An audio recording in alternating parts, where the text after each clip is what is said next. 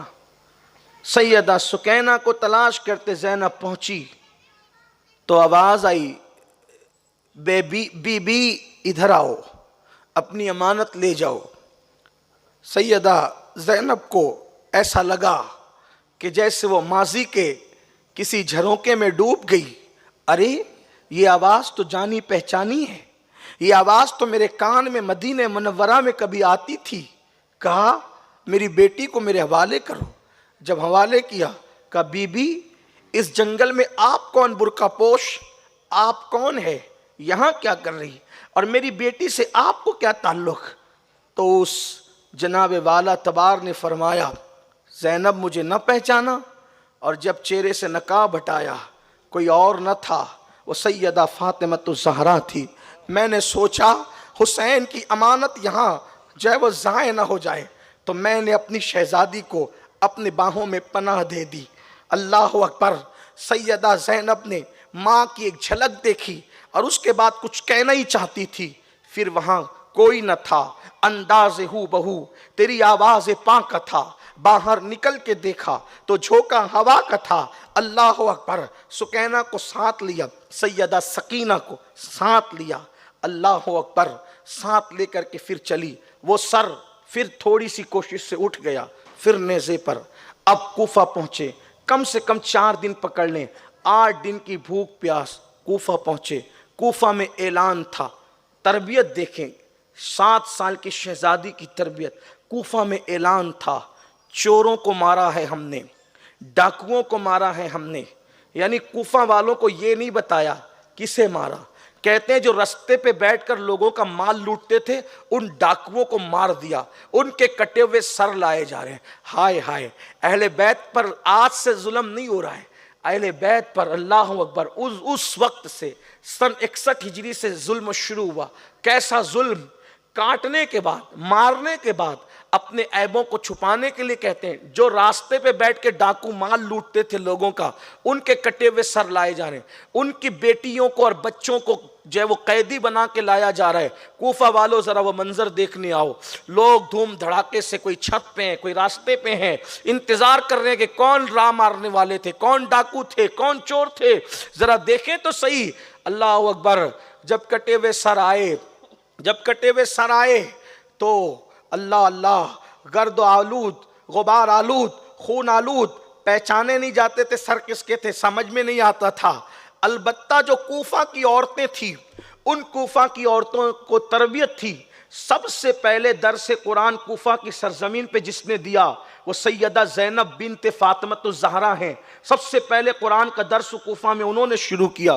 کوفہ کی عورتوں کو واعظ کہتی تھی، درس دیتی تھی۔ اللہ اکبر۔ تو تربیت یافتہ لوگ تھے، مولا علی کے، سیدہ زینب کے، گویا کہ ان سے دین سیکھا تھا۔ اور کوفہ میں یوں بھی 70 بدری صحابہ تھے، ان سے دین سیکھا تھا لوگوں نے۔ تو انہوں نے سن رکھا تھا اگر قیدیوں سے نیکی کرو تو زیادہ ثواب ملتا ہے، بلائیں ٹلتی ہے، تکلیفیں دور ہوتی ہے۔ تو کوفہ کی چھت پہ بیٹھی ہوئی وہ عورتیں، اونٹ پہ بیٹھنے والی سیدانیاں جنہوں نے بالوں سے یا سر جھکا کر اپنے چہرے چھپا رکھے تھے، انہوں نے روٹیاں، کھجوریں پھینکنا شروع کیا اور کہا یہ صدقہ ہے، صدقہ ہے، صدقہ ہے۔ 8 دن کی بھوکی سکینہ جب گرم روٹیاں اور کھجور اپنے پہ پڑتے دیکھا، لوگ مئی کے مہینے میں اگر 14 گھنٹے کا روزہ رکھتے ہیں تو شربت کو دیکھ کے رال ٹپکتی ہے، ہاتھ سے بڑے بڑے صبر والوں کی تسبیح چھوٹتی ہے۔ اگر تاخیر ہوتی ہے تو لوگ کہتے ہیں کہ مؤذن صاحب کہیں اذان کا دینا بھول تو نہیں گیا، افطار کا اعلان کرنا بھول، یہ کیفیت ہوتی۔ 14 گھنٹے 15 گھنٹے کے روزے میں لوگوں کی حالت یہ ہوتی ہے۔ 8 دن کی ننھی شہزادی جس نے اتنے دکھ اور اتنی تکلیفیں دیکھی تھی، جب روٹی دیکھی 8 دن کے بعد، جس کی خیرات زمانہ کھاتا ہے، آسماں خان، زمین خان، زمانہ مہمان، صاحب خانہ لقب کس کا ہے تیرا تیرا،